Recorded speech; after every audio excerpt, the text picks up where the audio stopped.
ഉമർ റളിയല്ലാഹു തആല അൻഹു പറയുന്നു,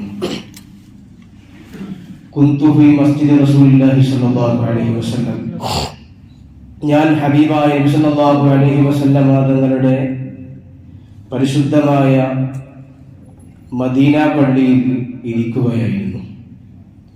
ഫഖാമ ഫതൻ മിനൽ അൻസ്വാർ, അൻസ്വാരികളിൽപ്പെട്ട ഒരു സഹാബി എഴുന്നേറ്റ് നിന്നിട്ട് നബി സല്ലല്ലാഹു അലൈഹി വസല്ലം തങ്ങളോട് ചോദിച്ചു, യാ റസൂലല്ലാഹ്, അല്ലാഹുവിന്റെ റസൂലേ, അയ്യുൽ മുഅ്മിനീന അഫ്ളലു, ഏറ്റവും ശ്രേഷ്ഠവാനായ, ഏറ്റവും പവറുള്ള, ഏറ്റവും പ്രൗഢിയുള്ള സത്യവിശ്വാസി ആരാണ് നബിയെ എന്ന് നബി സല്ലല്ലാഹു അലൈഹി വസല്ലം തങ്ങളോട് അൻസ്വാരിയായ ആ സഹാബി ചോദിച്ചപ്പോൾ ഹബീബായ നബി സല്ലല്ലാഹു അലൈഹി വസല്ലം തങ്ങൾ ആ സഹാബിയോട് മറുപടി പറഞ്ഞു, അഹ്സനുഹും ഖുലുഖ, അവരിൽ ഏറ്റവും നല്ല സ്വഭാവം ആർക്കാണ് ഉള്ളത് അവർക്കാണ് ഏറ്റവും പവറുള്ള മുഅ്മിൻ എന്ന് പറയുക, ഏറ്റവും ശ്രേഷ്ഠതയുള്ള മുഅ്മിൻ എന്ന് പറയുക എന്ന് ഹബീബായ നബി മുഹമ്മദ് മുസ്തഫ സല്ലല്ലാഹു അലൈഹി വസല്ലം തങ്ങൾ ആ സ്വഹാബിയെ പഠിപ്പിച്ചു കൊടുക്കുകയാണ്. ഒരു സത്യവിശ്വാസിയെ സംബന്ധിച്ചിടത്തോളം അവന്റെ സ്വഭാവം മധുരമുള്ള സ്വഭാവമാവണം. അവന്റെ സ്വഭാവം മറ്റുള്ളവരെ ബുദ്ധിമുട്ടിക്കുന്നതോ പ്രയാസപ്പെടുത്തുന്നതോ ആവാൻ പാടില്ല. നമുക്ക് വെറുതെ ഇരുന്നാൽ കൂലി കിട്ടുന്ന ഒരു കാര്യമാണ് സ്വൽസ്വഭാവികളാവുക എന്നത്. ഒരു പണിയും പ്രത്യേകം എടുക്കണ്ട, പ്രത്യേകമായി ഒരു പണിയും ചെയ്യാതെ നമ്മുടെ അക്കൗണ്ടിലേക്ക് നന്മയുടെ അംശങ്ങളും നന്മയുടെ പ്രതിഫലത്തിന്റെ കൂലികളും വന്നു ചേരുന്ന ഒരു പ്രത്യേക നന്മയാണ് സ്വൽസ്വഭാവം. അതിന് നമ്മൾ പ്രത്യേകിച്ച് ഒന്നും ചെയ്യണമെന്നില്ല, എന്തെങ്കിലും അമലുകൾ ചെയ്യണമെന്നില്ല. നമ്മുടെ സ്വഭാവം നന്നായാൽ, നമ്മുടെ സ്വഭാവത്തിൽ നന്മയുണ്ടായാൽ വെറുതെ നമ്മുടെ അക്കൗണ്ടിലേക്ക് കൂലി വന്നുകൊണ്ടിരിക്കും. അതാണ് ഹബീബായ നബി തങ്ങൾ പറഞ്ഞത്, അഫ്ദലുൽ മുഅ്മിനീന അഹ്സനുഹും ഖുലുഖ, ഏറ്റവും നല്ല ശ്രേഷ്ഠവാനായ മുഅ്മിൻ സത്യവിശ്വാസിയായ മുഅ്മിൻ എന്ന് പരിചയപ്പെടുത്തിയത്, സൽസ്വഭാവിയായ മുഅ്മിൻ എന്ന് പരിചയപ്പെടുത്തിയത്. ഏറ്റവും നല്ല സ്വഭാവം ഏതാണ്? അല്ലാഹുവിന്റെ റസൂൽ സല്ലല്ലാഹു അലൈഹി വസല്ലം തങ്ങൾ പഠിപ്പിക്കുന്നുണ്ട്, അഫ്ദലു അഖ്ലാഖിൽ മുഅ്മിൻ, ഒരു മുഅ്മിനിന്റെ ഏറ്റവും നല്ല സ്വഭാവം എന്ന് പറയുന്നത് അൽ അഫൂ, മറ്റുള്ളവർക്ക് വിട്ടുവീഴ്ച ചെയ്തു കൊടുക്കുക എന്നതാണ്. ഒരു മുഅ്മിനിന്റെ ഏറ്റവും ഉത്തമമായ സ്വഭാവം മറ്റുള്ളവർക്ക് വിട്ടുവീഴ്ച ചെയ്തു കൊടുക്കുക. ഇങ്ങോട്ട് ആക്രമിക്കാൻ വന്ന ആൾക്ക് അങ്ങോട്ട് മാപ്പ് ചെയ്തു കൊടുക്കുക. ഇതാണ് ഒരു മുഅ്മിനിന്റെ ഏറ്റവും നല്ല സ്വഭാവം എന്ന് ഹബീബായ നബി മുഹമ്മദ് മുസ്തഫ സല്ലല്ലാഹു അലൈഹി വസല്ലം തങ്ങൾ പഠിപ്പിക്കുന്നു. ചിലപ്പോൾ നമ്മെ പറ്റിച്ച ആളുകളുണ്ടാകും, നമ്മെ ഉപദ്രവിച്ച ആളുകളുണ്ടാകും, നമ്മുടെ സമ്പത്ത് അന്യായമായി തട്ടിയെടുത്ത ആളുകളുണ്ടാകും. അവർക്കൊക്കെയും മാപ്പ് ചെയ്തു കൊടുക്കുക എന്നതാണ് വിശുദ്ധമായ ഇസ്ലാം മുന്നോട്ട് വെക്കുന്ന കാഴ്ചപ്പാട്. ഇത് നമ്മളൊക്കെ പത്രമാധ്യമങ്ങളിൽ വായിച്ചുകൊണ്ടിരിക്കുകയാണ്. ഒരു യമനിയായ പൗരനെ വധിച്ച നിമിഷപ്രിയ എന്ന് പറയുന്ന കേരളത്തിലെ പാലക്കാട് ജില്ലയിലെ ഒരു സഹോദരി, ആ സഹോദരിക്ക് മോചനം ലഭിക്കാൻ, വിട്ടുവീഴ്ച ചെയ്തു കൊടുക്കാൻ വേണ്ടി രാജ്യത്തിന്റെ വിവിധ ഭാഗങ്ങളിൽ നിന്നുള്ള പണ്ഡിതന്മാരും നേതാക്കന്മാരും രാഷ്ട്രീയക്കാരും ഒക്കെ ഇറങ്ങിത്തിരിച്ചുകൊണ്ടിരിക്കുന്ന ഒരു കാഴ്ച നമ്മളൊക്കെ പത്രമാധ്യമങ്ങളിലൂടെ വായിച്ചുകൊണ്ടിരിക്കുകയാണ്. അത് ഒരു മുഅ്മിനിന്റെ സ്വഭാവമാണ് വിട്ടുവീഴ്ച ചെയ്തു കൊടുക്കുക എന്നത്. വിശുദ്ധമായ ഇസ്ലാം ഒരാൾ മറ്റൊരാളെ കൊന്നാൽ വിശുദ്ധമായ ഇസ്ലാം ചില ശിക്ഷാ നിയമങ്ങൾ മുന്നോട്ട് വെക്കുന്നുണ്ട്.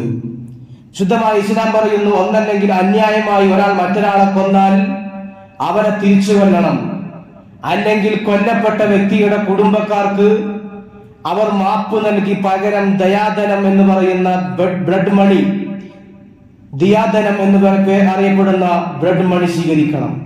ഇതാണ് വിശുദ്ധമായ ഇസ്ലാം ഒരാൾ മറ്റൊരാളെ കൊന്നാൽ മുന്നോട്ട് വെക്കുന്ന നിയമം. അതുകൊണ്ട് തന്നെ ഇവിടെയുള്ള പണ്ഡിതന്മാരും ഇവിടെയുള്ള രാഷ്ട്രീയക്കാരും നന്മയുള്ള ആളുകളൊക്കെ ആ ഒരു സ്ത്രീയുടെ മോചനത്തിന് വേണ്ടി ശ്രമിക്കുന്നത് വിടുതി ചെയ്തു കൊടുക്കുക, അഫ്വ് ചെയ്തു കൊടുക്കുക, വിട്ടുവീഴ്ച ചെയ്തു കൊടുക്കുക എന്നത് ഒരു മുഅ്മിനിന്റെ നല്ല സ്വഭാവമായതുകൊണ്ട് നമ്മളൊക്കെ വിട്ടുവീഴ്ച മനോഭാവമുള്ളവരാവണം. നമ്മളെ ഉപദ്രവിക്കുന്ന ആളുകളുണ്ടാകും, നമ്മെ പ്രയാസപ്പെടുത്തുന്ന ആളുകളുണ്ടാകും. അവർക്ക് തിരിച്ചെങ്ങനെ പാര പണിയാം എന്നല്ല ഒരു സത്യവിശ്വാസി ചിന്തിക്കേണ്ടത്. അവർക്ക് എങ്ങനെയാണ് എനിക്ക് മാപ്പ് ചെയ്തു കൊടുക്കാൻ കഴിയുക എന്നതാണ് ഒരു വിശ്വാസി അവന്റെ മനസ്സിന് രൂഢമൂലമാക്കി വെക്കേണ്ടത്. അല്ലാഹു സുബ്ഹാനഹു വ തആല തൗഫീഖ് നൽകി അനുഗ്രഹിക്കട്ടെ. അല്ലാഹുവിന്റെ റസൂലിനോട് ആ സ്വഹാബി വീണ്ടും ചോദിച്ചു, ഹബീബായ നബിയെ, അയ്യുൽ മുഅ്മിനി അഖിയസു, ഏറ്റവും ബുദ്ധിമാനായ മനുഷ്യൻ ആരാണ് നബിയെ? ഏറ്റവും ബുദ്ധിയുള്ള മനുഷ്യൻ ആരാണ്? അല്ലാഹുവിന്റെ റസൂൽ സല്ലല്ലാഹു അലൈഹി വസല്ലം തങ്ങൾ പറഞ്ഞു കൊടുത്തു, അക്സറുഹും ലിൽ മൗതി ദിക്റ, ധാരാളമായി മരണത്തെ ഓർക്കുന്ന വ്യക്തിയാണ്. വഅഹ്സനുഹും ഇസ്തിഅദാദൻ ഖബ്ല അൻ യൻസില ബിഹി ഉലൈകൽ അഖിയാസ്, ഏറ്റവും ബുദ്ധിയുള്ള മനുഷ്യൻ അതാണ്. നല്ലവണ്ണം മരണത്തെ കുറിച്ച് ഓർക്കും. ഞാൻ ഈ ദുനിയാവിൽ ശാശ്വതമായി ജീവിക്കേണ്ട ആളല്ല, ഞാൻ ഈ ലോകത്ത് നിന്ന് മരണപ്പെട്ടു പോവേണ്ടവനാണ് എന്ന് നന്നായി ചിന്തിക്കുകയും മരണാനന്തര ജീവിതത്തിന് വേണ്ടി പണിയെടുക്കുകയും ചെയ്യുന്ന ആളാണ് ബുദ്ധിമാൻ. ആണല്ലോ, അങ്ങനെ തന്നെയാണല്ലോ. നമ്മളൊക്കെ എന്തിനാണ് ദുനിയാവിൽ ജീവിക്കുന്നത്? നമ്മളൊക്കെ നാളെ മരിച്ചു പോവേണ്ടവരാണ്. അപ്പൊ നാളേക്കുള്ള ജീവിതം, നാളെയുള്ള അനന്തമായ പരന്നു കിടക്കുന്ന അറ്റങ്ങളില്ലാത്ത നമ്മുടെ പരലോക ജീവിതം ഭാസുരമാക്കാൻ വേണ്ടി ഈ നൈമിഷികമായ ദുനിയാവിൽ പണിയെടുക്കുന്നവൻ തന്നെയാണ് ബുദ്ധിമാൻ. അത് നമ്മുടെ ബുദ്ധി കൊണ്ട് ചിന്തിച്ചാൽ മനസ്സിലാകും. നമ്മളിവിടെ 1 സെക്കൻഡ് അല്ലെങ്കിൽ 2 സെക്കൻഡ്, 1 മണിക്കൂർ, 2 ദിവസം അല്ലെങ്കിൽ ഒരു 10 ദിവസം ജീവിക്കേണ്ട മനുഷ്യന്മാരാണ്. എപ്പോൾ എവിടെ നിന്ന് എങ്ങനെ മരണപ്പെടുമെന്നറിയാത്ത ആളുകളാണ്. അപ്പോൾ ഈ ദുനിയാവിന് വേണ്ടി ഓടി നടക്കുന്നതിന് പകരം നാളെ എല്ലാ കാലത്തും ജീവിക്കാനുള്ള പരലോകത്തിന് വേണ്ടി ഒരുങ്ങി തയ്യാറാവുന്നവനാണ് ഏറ്റവും വലിയ ബുദ്ധിമാൻ എന്ന് ഹബീബായ നബി മുഹമ്മദ് മുസ്തഫ സല്ലല്ലാഹു അലൈഹി വസല്ലം തങ്ങൾ പരിചയപ്പെടുത്തുന്നു. ഇന്ന് നമ്മുടെ സമൂഹത്തിൽ മരണത്തിനെ കുറിച്ചുള്ള ചിന്ത കുറഞ്ഞു വരികയാണ്. നമ്മുടെ പഴയ കാലങ്ങളിൽ നമ്മുടെ ഉപ്പമാരും ഉമ്മമാരും ഒക്കെ അനുഷ്ഠിച്ചു വന്നിരുന്ന ചില സംസ്കാരങ്ങളുണ്ട്, ചില രീതികളുണ്ട്, ചില ഇസ്ലാമികപരമായ ചിട്ടകളുണ്ട്. ആ മൂല്യങ്ങളൊക്കെ നമ്മിൽ നിന്ന് ഇന്ന് നഷ്ടപ്പെട്ടുകൊണ്ടിരിക്കുകയാണ്. നമ്മുടെ സമൂഹത്തിൽ നിന്ന്, നമ്മുടെ ചെറുപ്പക്കാരിൽ നിന്ന് നഷ്ടപ്പെട്ടുകൊണ്ടിരിക്കുകയാണ് അത്തരം മൂല്യങ്ങൾ. പഴയ കാലത്ത് നമ്മുടെ ഉമ്മമാരും ഉപ്പമാരും പകർന്നു തന്നിരുന്ന, പഠിപ്പിച്ചു തന്നിരുന്ന ചില മൂല്യങ്ങൾ. ഹബീബായ നബി സല്ലല്ലാഹു അലൈഹി വസല്ലം തങ്ങൾ പഠിപ്പിക്കുന്നു, അൽ ഹയാഉ മിനൽ ഈമാൻ. ഒരു സത്യവിശ്വാസിയുടെ ലക്ഷണം എന്ന് പറയുന്നത് ലജ്ജയുണ്ടാവുക എന്നതാണ്. ലജ്ജ വേണം മുഅ്മിനിന്. അൽ ഹയാഉ മിനൽ ഈമാൻ. ലജ്ജ എന്ന് പറയുന്നത് ഈമാനിന്റെ ഭാഗമാണ് എന്ന് നബി സല്ലല്ലാഹു അലൈഹി വസല്ലം തങ്ങൾ പഠിപ്പിക്കുന്നു. ഇന്ന് നമ്മുടെ സമൂഹത്തിൽ എന്താണ് സംഭവിച്ചുകൊണ്ടിരിക്കുന്നത്? നമ്മുടെ സമൂഹത്തിന്റെ സംസ്കാരത്തിൽ നിന്ന് ലജ്ജ എന്ന് പറയുന്ന ആ ഐഡന്റിറ്റി തന്നെ ഇല്ലായ്മ ചെയ്യപ്പെട്ടുകൊണ്ടിരിക്കുന്നു. നമ്മുടെ പെങ്ങന്മാരുടെ, നമ്മുടെ ഉമ്മമാരുടെ, നമ്മുടെ ഭാര്യമാരുടെ ജീവിതത്തിൽ നിന്ന് ലജ്ജ എന്ന് പറയുന്ന ഒരു സംസ്കാരം തന്നെ എടുത്തുപോയിക്കൊണ്ടിരിക്കുന്ന ഒരു കാലഘട്ടത്തിലാണ് നമ്മളുള്ളത്. മനുഷ്യന്മാർക്ക് മാന്യത നഷ്ടപ്പെട്ടു, മനുഷ്യന്മാർക്ക് സംസ്കാരം നഷ്ടപ്പെട്ടു. ബെഡ്റൂമിൽ ധരിക്കുന്ന അതേ വസ്ത്രമിട്ട് അങ്ങാടിയിലേക്ക് ഇറങ്ങുന്ന സ്ത്രീകൾ നമ്മുടെ സമൂഹത്തിൽ, മുസ്ലിങ്ങളായ സ്ത്രീകൾ, മറ്റു മതങ്ങളിൽപ്പെട്ടവരല്ല, മുസ്ലിമീങ്ങളായ സ്ത്രീകൾ ബെഡ്റൂമിൽ ധരിക്കുന്ന വസ്ത്രവുമിട്ട് അങ്ങാടിയിലേക്ക് ഇറങ്ങുന്നു. മുസ്ലിം സമൂഹത്തിന്റെ സംസ്കാരം നഷ്ടപ്പെട്ടുകൊണ്ടിരിക്കുകയാണ്. എന്നാൽ നമ്മൾ ഇവിടെ മനസ്സിലാക്കേണ്ടത്, അല്ലാഹുവിന്റെ റസൂൽ സല്ലല്ലാഹു അലൈഹി വസല്ലം തങ്ങൾ പരിചയപ്പെടുത്തുന്നുണ്ട്, ലാ യസ്ലുഹു ആഖിറു ഹാദിഹിൽ ഉമ്മ ഇല്ലാ ബിമാ സലഹ ബിഹി അവ്വലുഹാ. ഈ ഉമ്മത്തിന്റെ ആദ്യ കാലഘട്ടക്കാർ എങ്ങനെയാണോ നന്നായത്, അതുകൊണ്ടല്ലാതെ ഈ കാലഘട്ടത്തിലെ അവസാനത്തിലെ ആളുകൾ നന്നാവുകയില്ല.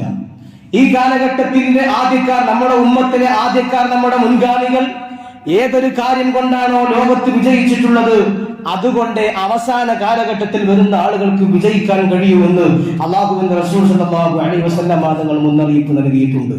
നമ്മുടെ മുൻഗാമികൾ നമുക്ക് കാണിച്ചു തന്ന പാതയിൽ നിന്ന് നമ്മൾ ഇന്ന് വ്യതിചലിച്ചുകൊണ്ടിരിക്കുകയാണ്, നമ്മൾ ഇന്ന് വ്യതിചലിച്ചുകൊണ്ടിരിക്കുന്നു. അല്ലാഹു സുബ്ഹാനഹു വ തആല നമ്മെ എല്ലാവരെയും കാത്തുരക്ഷിക്കുമാറാവട്ടെ. അതുകൊണ്ട് മുഅ്മിനീങ്ങൾക്ക് ലജ്ജ വേണം, മുഅ്മിനീങ്ങൾക്ക് ലജ്ജ വേണം. ഇന്ന് സോഷ്യൽ മീഡിയ പ്ലാറ്റ്ഫോമുകളുടെ അതിപ്രസരണം നടന്നുകൊണ്ടിരിക്കുന്ന ഒരു കാലഘട്ടമാണ്. എന്തൊക്കെയാണ് ചെയ്യുന്നത് എന്ന് മനുഷ്യന് തന്നെ അറിയില്ല, എന്തൊക്കെയാണ് ഞാൻ ചെയ്യുന്നത് എന്ന് എനിക്ക് തന്നെ അറിയാത്ത ഒരു സവിശേഷമായ സാഹചര്യം നമുക്കൊക്കെ കടന്നു വന്നിട്ടുണ്ട്. എന്തൊക്കെയാണ് കാട്ടിക്കൂട്ടുന്നത് എന്ന്. ഒരു കല്യാണം വരുമ്പോ അല്ലെങ്കിൽ എന്തെങ്കിലും ഒരു പാർട്ടി വരുമ്പോ, അല്ലെങ്കിൽ എന്തെങ്കിലും ഒരു പരിപാടി വരുമ്പോ സ്വന്തം ഭാര്യയുടെ ഫോട്ടോ എടുത്ത് സ്റ്റാറ്റസ് വെക്കുന്നു, അല്ലെങ്കിൽ സോഷ്യൽ മീഡിയയിൽ ഷെയർ ചെയ്യുന്നു, അല്ലെങ്കിൽ സ്വന്തം മകന്റെ അല്ലെങ്കിൽ മകളുടെ ബർത്ത്ഡേ വരുമ്പോ അത് സോഷ്യൽ മീഡിയയിലൂടെ ഷെയർ ചെയ്യുന്നു, സ്റ്റാറ്റസ് വെക്കുന്നു. നിങ്ങളുടെ മക്കൾക്ക് ബർത്ത്ഡേ വരുമ്പോ അത് മറ്റുള്ളവർക്ക് ഒരു സന്തോഷം ഉണ്ടാവില്ല, അത് നിങ്ങൾക്ക് മാത്രമേ അതിന്റെ സന്തോഷമുള്ളൂ. നമ്മുടെ മക്കൾക്ക് ഒരു ബർത്ത്ഡേ വരുമ്പോ, നമ്മുടെ മക്കൾക്ക് എന്തെങ്കിലും ഒരു നേട്ടം ലഭിക്കുമ്പോൾ അതിന്റെ സന്തോഷം നമുക്ക് മാത്രമാണ്. അത് മറ്റുള്ളവർക്ക് കാണിച്ചു കൊടുക്കേണ്ട ആവശ്യം ഒരു സത്യവിശ്വാസിയെ സംബന്ധിച്ചിടത്തോളം ഇല്ല. അത് വലിയ ഗുരുതരമായ പ്രശ്നങ്ങൾക്ക് കാരണമാകും. അത് മുഅ്മിനീങ്ങൾ ശരിക്കും മനസ്സിലാക്കണം. ഒരു സ്വന്തം ഭാര്യയുടെ ഫോട്ടോ സ്റ്റാറ്റസ് വെക്കുന്നു, സ്വന്തം ഭാര്യയോടൊപ്പം ടൂർ പോയ ചിത്രം സ്റ്റാറ്റസിലേക്ക് പകർത്തി വെക്കുന്നു മുഅ്മിനീങ്ങൾ. ഇത് നമ്മുടെ സമൂഹത്തെ ഇന്ന് ഗ്രസിച്ചുകൊണ്ടിരിക്കുന്ന ഒരു മാരക വിപത്താണ്. ലജ്ജയില്ലായ്മയുടെ ഏറ്റവും വലിയ ഉയർന്ന ഒരു പ്രതീകമാണത്. ലജ്ജയില്ലായ്മയുടെ പ്രതീകം എന്താണ്? സ്വന്തം സ്റ്റാറ്റസ് 400-500 ആളുകൾ കണ്ടുകൊണ്ടിരിക്കുന്നു. താൻ ചെയ്യുന്നത് തിന്മയാണ്, മറ്റുള്ളവരെ തിന്മക്ക് പ്രേരിപ്പിക്കുകയും ചെയ്യുകയാണ്. അതിലൂടെ മറ്റുള്ളവരെ ഹറാം കാണാൻ, മറ്റുള്ളവരെ ഹറാം ചെയ്യാൻ പ്രേരിപ്പിക്കുന്നു. അതിന് പുറമെ താൻ ഒരു ഹറാം ചെയ്യുന്നു. ഇത് നമ്മുടെ സമൂഹത്തിൽ ഇന്ന് വ്യാപകമായി കൊണ്ടിരിക്കുകയാണ്. അല്ലാഹു സുബ്ഹാനഹു വ തആല അത്തരം വിപത്തുകളിൽ നിന്ന് നമ്മെ കാത്തുരക്ഷിക്കുമാറാവട്ടെ. മുഅ്മിനീങ്ങൾക്ക് ലജ്ജ വേണം, മടി വേണം, ഒരു സംസ്കാരമുണ്ട്. ഇന്ന് നമ്മളൊക്കെ യൂട്യൂബിലും ഫേസ്ബുക്കിലും സ്വന്തം ഭാര്യമാരെ മേക്കപ്പ് ഇട്ട് കൊണ്ടുവന്നിട്ട് ബ്ലോഗ് നടത്തുന്ന ചില ബ്ലോഗർമാരുടെ അടിയിൽ പോയി കമന്റ് ഇടുകയാണ്. മാഷാ അല്ലാഹും തബാറക്കല്ലാഹും. എവിടുന്നാണ് മുസ്ലിമേ ഈ സംസ്കാരം നമ്മൾ പഠിച്ചത്? മുഅ്മിനീങ്ങൾക്ക്, സത്യവിശ്വാസികൾക്ക് ഉളുപ്പില്ലാത്ത രൂപത്തിലേക്ക് സത്യവിശ്വാസികൾ മാറിക്കൊണ്ടിരിക്കുന്നു. അങ്ങനത്തെ ഒരു കാലമായി വന്നുകൊണ്ടിരിക്കുന്നു. അല്ലാഹുവിന്റെ റസൂൽ തങ്ങൾ പരിചയപ്പെടുത്തുന്നുണ്ട്, ഇദാ ലം തസ്തഹി, നിനക്ക് ലജ്ജയില്ലെങ്കിൽ ഫസ്നഇ മാ ശിഅത, നീ തോന്നിയതുപോലെ നടന്നോ എന്ന്. അതൊരു സജ്റാൻ, അതൊരു താക്കീതാണ്. നിങ്ങൾ തോന്നിയതുപോലെ നടന്നോ. ലജ്ജ വേണം, മുഅ്മിനീന് മടി വേണം. അൽ മർഅത്തുല്ലതി, ലജ്ജയില്ലാത്ത പെണ്ണിനെ മഹാന്മാരായ പണ്ഡിതന്മാർ പരിചയപ്പെടുത്തുന്നത്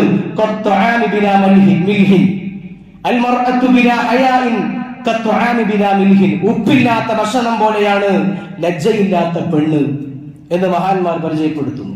നമ്മുടെ സംസ്കാരങ്ങൾ മാറിപ്പോയി, നമ്മുടെ സംസ്കാരങ്ങൾ ചിന്നിച്ചിതറിപ്പോയി. ഇവിടെയാണ് മുഅ്മിനീങ്ങൾ വളരെ ഗൗരവത്തോടു കൂടെ ചിന്തിക്കേണ്ടത്. അല്ലാഹുവിന്റെ വിശുദ്ധമായ ഇസ്ലാം ഇത് പരിചയപ്പെടുത്തിയിട്ടില്ല. ഇന്ന് എന്താണ് നടന്നുകൊണ്ടിരിക്കുന്നത്? കല്യാണ വീടുകളിലേക്ക് കടന്നു ചെന്നാൽ ഏറ്റവും വലിയ സംസ്കാര ശൂന്യതയുടെ പ്രതീകമായി നമ്മുടെ കല്യാണ വീടുകൾ മാറിക്കൊണ്ടിരിക്കുന്നു. കല്യാണം എന്ന് പറയുന്നത് ഒരു മനുഷ്യന്റെ ജീവിതത്തിലെ ഒരു പുതിയ വൈവാഹിക ജീവിതം എന്ന് പറയുന്നത് ഒരു മനുഷ്യന്റെ ജീവിതത്തിലെ പുതിയൊരു ഘട്ടമാണ്. അവന്റെ ഒരു പുതിയ ജീവിതത്തിന്റെ തുടക്കമാണ് വൈവാഹിക ജീവിതം എന്ന് പറയുന്നത്. ആ ജീവിതത്തിലാണ് ആഭാസങ്ങൾ നടക്കുന്നത്. ആ ജീവിതത്തിൽ ഒരു പുതിയ ജീവിതം തുടങ്ങേണ്ടത് പരിപൂർണമായി നന്മയിലായിരിക്കണം. ഒരു പുതിയ ജീവിതം ആരംഭിക്കേണ്ടത് അവിടെയാണ് ആഭാസങ്ങളുടെ കുത്തൊഴുക്ക് നടക്കുന്നത്. ഹറാമുകളുടെ കുത്തൊഴുക്ക്. ഹറാമുകൾ ചെയ്തുകൊണ്ട് ഒരു പുതിയ ജീവിതം ആരംഭിക്കാൻ പറ്റുമോ നമുക്ക്? നമ്മൾ നമ്മുടെ ബുദ്ധി കൊണ്ട് ചിന്തിച്ചു നോക്കണം. എന്തൊക്കെ കാട്ടിക്കൂട്ടലുകളാണെന്ന് നമ്മുടെ സമൂഹത്തിൽ നടന്നുകൊണ്ടിരിക്കുന്നത്. വധുവും വരനും സ്റ്റേജിൽ കയറുന്നു, എന്നിട്ട് ഫോട്ടോ എടുക്കുന്നു. ആദ്യം നോക്കി നിൽക്കാൻ താഴെ ഇരിക്കുന്ന പെണ്ണുങ്ങൾ, താഴെ ഒരു മറയുമില്ലാതെ ഒരു ലജ്ജയുമില്ലാതെ ശരീരത്തിന്റെ വണ്ണവും വലിപ്പവും കാണിക്കുന്ന വസ്ത്രം ധരിച്ചുകൊണ്ട് പെണ്ണുങ്ങൾ ഇങ്ങനെ ഇരിക്കാൻ ലജ്ജയില്ല. നമ്മുടെ സമൂഹത്തിന് ലജ്ജ നഷ്ടപ്പെട്ടു. അല്ലാഹുവിന്റെ ഹബീബ് നബി മുഹമ്മദ് മുസ്തഫ സല്ലല്ലാഹു അലൈഹി വസല്ലം തങ്ങൾ പറയുന്നു, യാ മഅ്ശറൽ മുഹാജിരീൻ ലം തദ്ഹുറിൽ ഫാഹിശതു ഫീ ഖൗമിൻ ഖത്തു. ഒരു സമൂഹത്തിലും തമ്മാടിത്തരം വെളിവായിട്ടില്ല. ഏതെങ്കിലും ഒരു സമൂഹത്തിൽ തമ്മാടിത്തരം വെളിവായാൽ ഹത്താ യുഅ്ലിനു ബിഹാ ഇല്ലാ ഫശാ ഫീഹിം അത്താഉൻ വൽ ഔജാൽ ലത്തി ലം തകുൻ മറത് ഫീ അസ്ലാഫിഹിം. ഒരു സമൂഹത്തിൽ അശ്ലീലം വ്യാപിച്ചാൽ, അശ്ലീലം വ്യാപിച്ചു എന്ന് മാത്രമല്ല, അശ്ലീലം പരസ്യമാക്കാൻ തുടങ്ങിയാൽ, തെറ്റ് ചെയ്യുന്നു എന്ന് മാത്രമല്ല, ആ ചെയ്യുന്ന തെറ്റ് പരസ്യമാക്കി ചെയ്യുന്നു. ഇങ്ങനെ ഒരു സമൂഹം അധപതിച്ചു പോയാൽ അല്ലാഹുവിന്റെ റസൂൽ തങ്ങൾ മുന്നറിയിപ്പ് നൽകുകയാണ്, ഇല്ലാ ഫശാ ഫീഹിം അത്താഉൻ വൽ ഔജാഉ ലത്തി ലം തകുൻ മറത് ഫീ അസ്ലാഫിഹിം. അവരുടെ മുൻഗാമികൾക്ക് വന്നിട്ടില്ലാത്ത, പഴയ കാലത്ത് കേട്ടുകേൾവിയില്ലാത്ത രോഗങ്ങളും പകർച്ചവ്യാധികളും ആ സമൂഹത്തിനെ പിടികൂടും എന്ന് ഹബീബായ നബി മുഹമ്മദ് മുസ്തഫ സല്ലല്ലാഹു അലൈഹി വസല്ലം നമുക്ക് മുന്നറിയിപ്പ് നൽകുന്നുണ്ട്. അതുകൊണ്ട് പ്രിയപ്പെട്ട മുഅ്മിനീങ്ങൾ, നമ്മൾ ലജ്ജയുള്ളവരായിരിക്കണം. നമ്മുടെ മക്കളെ ലജ്ജാശീലരായി വളർത്തണം. നമ്മുടെ പെങ്ങന്മാരെ, നമ്മുടെ ഉമ്മമാരെ, നമ്മുടെ വീട്ടിലെ സ്ത്രീകളെ ലജ്ജാശീലരായി നമ്മൾ വളർത്തണം. ലജ്ജ നഷ്ടപ്പെട്ടുകൊണ്ടിരിക്കുകയാണ് നമ്മുടെ മക്കൾക്ക്. എന്തൊക്കെയാണ് കാട്ടുന്നത്, എന്തൊക്കെയാണ് ചെയ്യുന്നത് എന്ന് അവർക്ക് പോലും അറിയാത്ത രൂപത്തിലേക്ക് കാര്യങ്ങൾ മാറിക്കൊണ്ടിരിക്കുന്നുണ്ട്. പഴയ കാലത്തൊക്കെ കല്യാണ വീടുകളിൽ ആണും പെണ്ണും ഒരുമിച്ചിരുന്ന് ഭക്ഷണം കഴിച്ചിരുന്ന് നിങ്ങൾ കണ്ടിട്ടുണ്ടോ? എന്റെ മുമ്പിൽ ഇരിക്കുന്ന കാരണവന്മാർ ആരെങ്കിലും കണ്ടിട്ടുണ്ടോ? ആരും കണ്ടിട്ടുണ്ടാവില്ല. എന്നാൽ ഇന്ന് എന്തായി നമ്മുടെ സംസ്കാരം മാറി. ലജ്ജ എന്ന് പറയുന്നത് നമ്മുടെ സമൂഹത്തിൽ നഷ്ടപ്പെട്ടു. ഇതിങ്ങനെ നഷ്ടപ്പെട്ടാൽ, ഈ ലജ്ജാശീലം നമ്മിൽ നിന്ന് നഷ്ടപ്പെട്ടു പോയി, നമ്മിൽ അശ്ലീലം വ്യാപിച്ചു തുടങ്ങിയാൽ ഇല്ലാ ഫശാ ഫീഹിം അത്വാഊൻ മുൻഗാമികൾക്ക് പിടികൂടാത്ത പല രോഗങ്ങളും നമ്മെ കാർന്നു തിന്നാൽ കാത്തിരിക്കുന്നുണ്ട് എന്ന ബോധം നമുക്ക് വേണം. ആ ചിന്ത നമുക്കുണ്ടാവണം. ഇപ്പൊ തന്നെ നമ്മുടെ അടുത്ത പ്രദേശങ്ങളൊക്കെ അടച്ചുപൂട്ടിരിക്കുകയാണ്. പണ്ടാറക്കാട് പോലുള്ള പ്രദേശങ്ങളൊക്കെ എന്തേ പകർച്ചവ്യാധികൾ, നിപ പോലെയുള്ള പകർച്ചവ്യാധികൾ വ്യാപിച്ചുകൊണ്ടിരിക്കുന്നു. ഇതൊക്കെ സമൂഹം വളരെ ഗൗരവത്തോടുകൂടെ കണ്ടുകൊണ്ടിരിക്കണം. അല്ലെങ്കിൽ നമ്മൾ തന്നെ അനുഭവിക്കേണ്ടി വരും. അല്ലാഹു സുബ്ഹാനഹു വ തആല തൗഫീഖ് നൽകി അനുഗ്രഹിക്കട്ടെ. അല്ലാഹു സുബ്ഹാനഹു വ തആല നമുക്ക് ലജ്ജാശീലരായി നമ്മെ എല്ലാവരെയും വളർത്തി അനുഗ്രഹിക്കുമാറാവട്ടെ. നമുക്ക് എല്ലാ തെറ്റുകുറ്റങ്ങളും അല്ലാഹു സുബ്ഹാനഹു വ തആല വിട്ടുപുറത്ത് മാഫാക്കി തരട്ടെ എന്ന് ദുആ ചെയ്യുകയാണ്.